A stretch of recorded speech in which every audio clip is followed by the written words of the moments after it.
আজকে আসামের একটা ট্রেডিশনাল রেসিপি দেখাবো। এটা হলো একটা সুইট রেসিপি। আমরা আসামে বলি এটাকে পাকা মিঠই। এটারই রেসিপিটা আমি দেখাবো। অনেক দিন ধরে বানানো হয় না, যার জন্য আজকে ভাবলাম আমি বানাবো, তোমাদের সাথে শেয়ার করব। তোমরা হয়তো দেখলে বুঝতেই পারবে, নিশ্চয়ই বানিয়েছো কখনো। প্রথমে আমি এই পকা মিঠই লাড্ডুতে দেওয়ার জন্য একটু পান মশলা ফ্রাই করে নিয়েছি, মানে ড্রাই রোস্ট করেছি।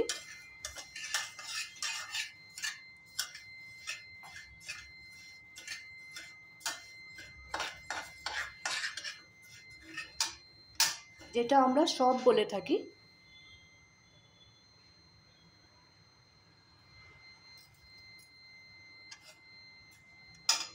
গ্যাসটা অফ করে দিলাম।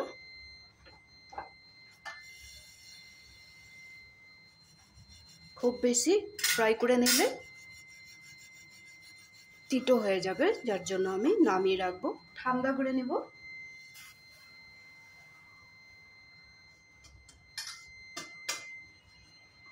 আবার আমি গ্যাসটা জ্বালিয়ে নেব।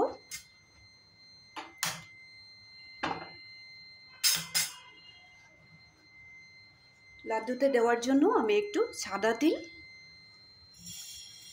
পান মশলাগুলো যেভাবে আমি ড্রাই রোস্ট করেছিলাম ওইভাবেই করে নেব।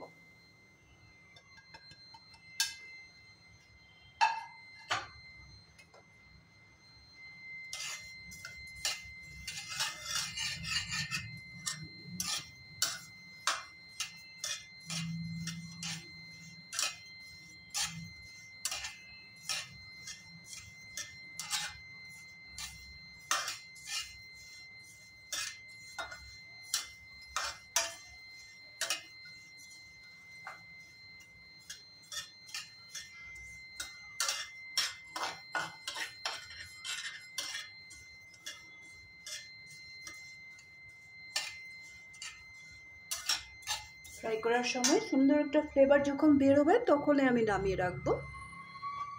হয়ে গেছে, আমি এটাও নামিয়ে রাখবো।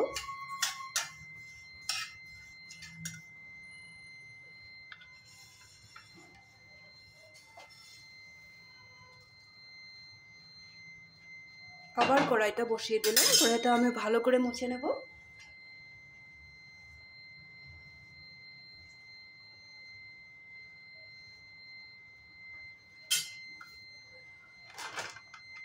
এখন আমি চাউলের গুঁড়াটাও এভাবে রোস্ট করে নেব।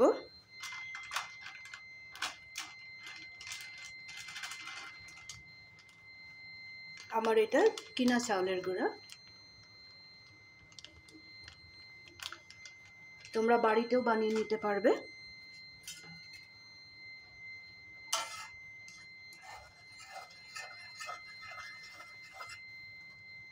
চাউলের গুঁড়াটাও আমি একটু লাল লাল করে ভেজে নেব। সবগুলো জিনিস আমি শুকনো খোলাই ভেজে নিয়েছি। একটু সময় একটু ভেজে নেব। চালের গুঁড়াটাও আমি ভেজে নিয়েছি। চালের গুঁড়াটার মধ্যে কিন্তু একটু লাল লাল কালার আসতে হবে। এখন আমি গ্যাসের ফ্লেমটা অফ করে দিলাম। এটাও আমি অন্য একটা পাত্রে ঢেলে রাখবো।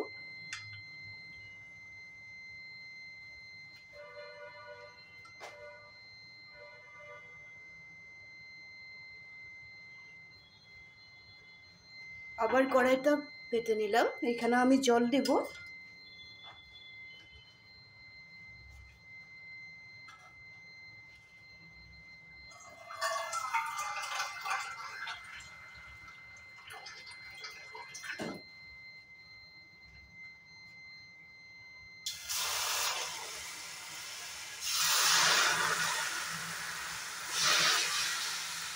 কড়াইটা গরম ছিল বলে আমি গ্যাসটা অফ করে জলটা দিয়ে দিলাম। একদম সাবধানে এগুলো জিনিস করতে হয়, নাহলে হাতে ছিটা পড়বে। এখন আমি গ্যাসটা জ্বালিয়ে দেবো। এই বাটির মাপে আমি 1 বাটি জল দিয়েছি। এখন আবার গ্যাসটা জ্বালিয়ে দিলাম।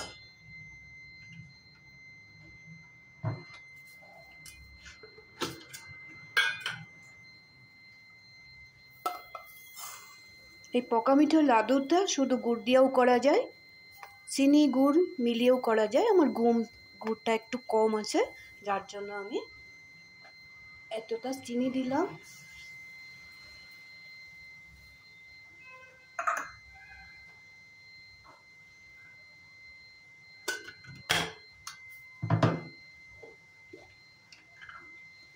এই গুড়টাও এখানে দিয়ে দিব।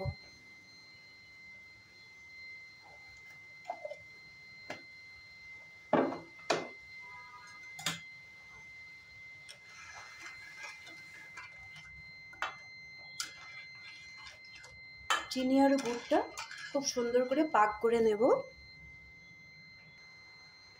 চিনি আর গুড়ের চিড়াটা আমি রেডি করে নিয়েছি। এখন আমি গ্যাসের ফ্লেমটা অফ করে দেব।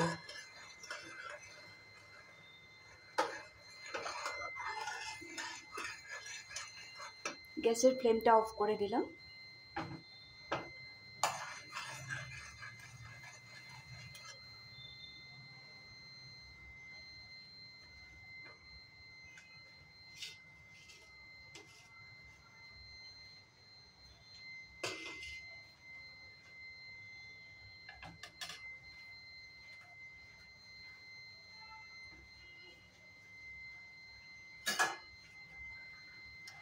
আমি এখান থেকে অল্প চিড়া আলাদা করে রেখে দেব।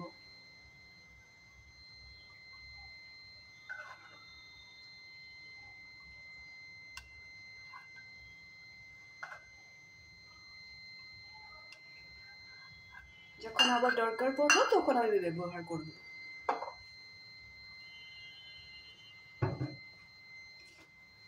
এখন ভেজে রাখা চালের গুঁড়োটা দিয়ে দেবো এখানে।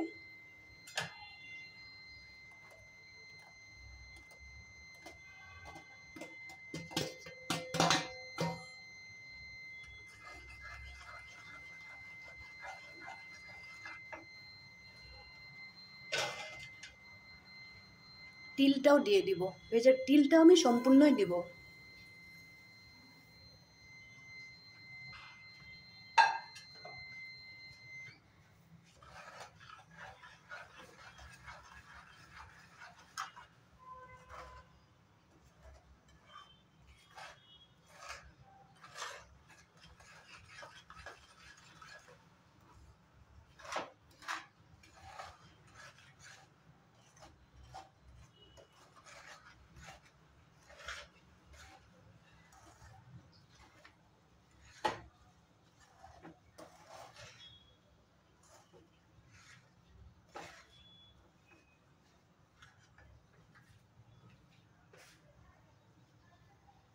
এখন এখানে আমি ভেজে রাখা সফটটা দিয়ে দিব। অল্প দিব, খুব বেশি একটা দিব না।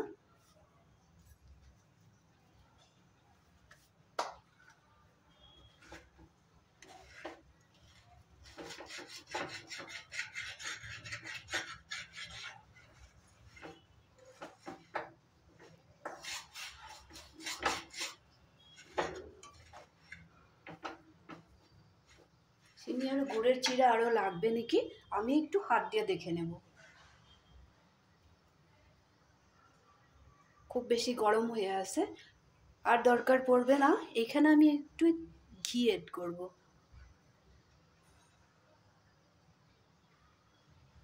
বাইন্ডিংটা খুব সুন্দর হয়েছে, কিন্তু গরম আছে এই জন্য ভালো করে দেখাতে পারছি না।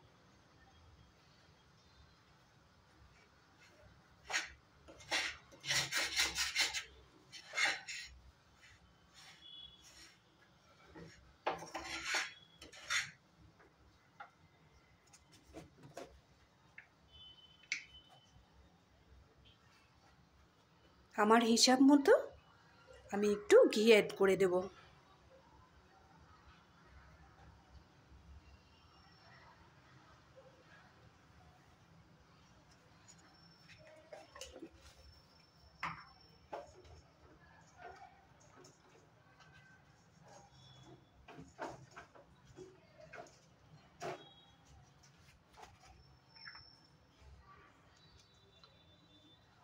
এখানে দিয়ে দেব একটু গোলমরিচের পাউডার।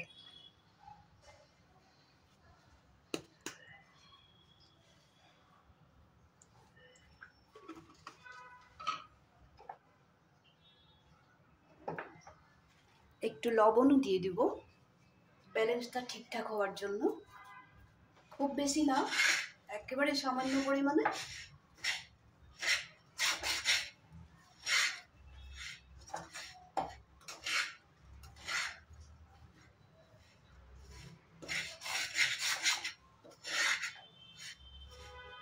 এখানে ভুলেও একটুকু জল ব্যবহার করবে না। যখন আমি সেরাটা রেডি করেছিলাম তখনই আমি 1 বাটি জল দিয়েছিলাম, আর জল ব্যবহার করি না। জল ব্যবহার করলে কিছুদিন রেখে খাওয়া যাবে না। আরো একটু চিড়া দিয়ে দেব।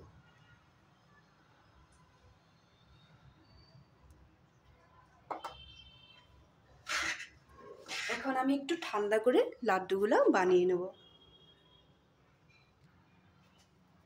এভাবে আমি সবগুলো লাড্ডু রেডি করে নেব। খুবই গরম হয়ে আসে, এখনো ঠান্ডা হয় নাই, যার জন্য আস্তে আস্তে করতেছে।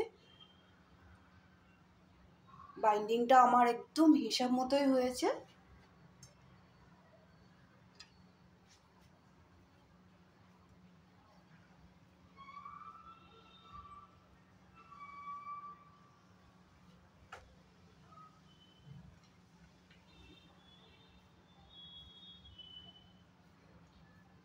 আজকের এই লাড্ডুর রেসিপিটা তোমাদের কেমন লাগলো? সম্পূর্ণ ভিডিওটা তোমরা ভালো করে দেখবে, তোমরাও পারবে। আমি আজকে প্রথম করলাম, অনেক আগে আসাম থাকতে আমি করেছিলাম, কিন্তু এই জিনিসটা এখন আমি করি না। ফট করে আমার মনে পড়লো এই রেসিপিটাও তো করা যায়, আর খেতে খুবই বেশি টেস্টি হয়। তোমরা একবার বাড়িতে বানাবে। কি কি দিয়েছি তো দেখেছই। শুধু গুড় দিয়েও করা যায়, খেজুরের গুড় দিয়েও করা যায়, শুধু চিনি দিয়েও করা যায়। আমি চিনি আর গুড়টা একসাথে মিশিয়ে দিলাম, কিন্তু প্রত্যেকটা জিনিস হিসাব মতো হতে হবে, নাহলে কিন্তু লাড্ডুগুলো বাইন্ডিং হবে না। আর একটু সাথে সব গুটি দিতে একদমই ভুলবে না। তিলটা অপশনাল, তিলটা না দিলেও হবে, কিন্তু তিলটা দিলে খেতে খুবই বেশি টেস্টি হয়, একটু মুখে লাগে। আর একটু গোলমরিচের গুঁড়া দিবে, আর সামান্য পরিমাণে লবণ দিবে, তাহলে টেস্টটা ভালো উঠবে। এই রেসিপিটা যদি পকা মিঠই বলি আমরা আসামে, পকা মিঠই রেসিপিটা যদি তোমাদের ভালো লেগে থাকে তাহলে লাইক শেয়ার করবে, কমেন্ট করে বলবে, বাড়িতে একবার বানাবে। একেবারে ইজি। আর যদি ভালো লেগে থাকে তাহলে লাইক শেয়ার করবে, সাথে কমেন্ট করবে আমাকে। ভালো থাকবে, সুস্থ থাকবে, হেলদি থাকার চেষ্টা করবে। আবার দেখা হবে অন্য একটা ভিডিওতে। ঠিক আছে।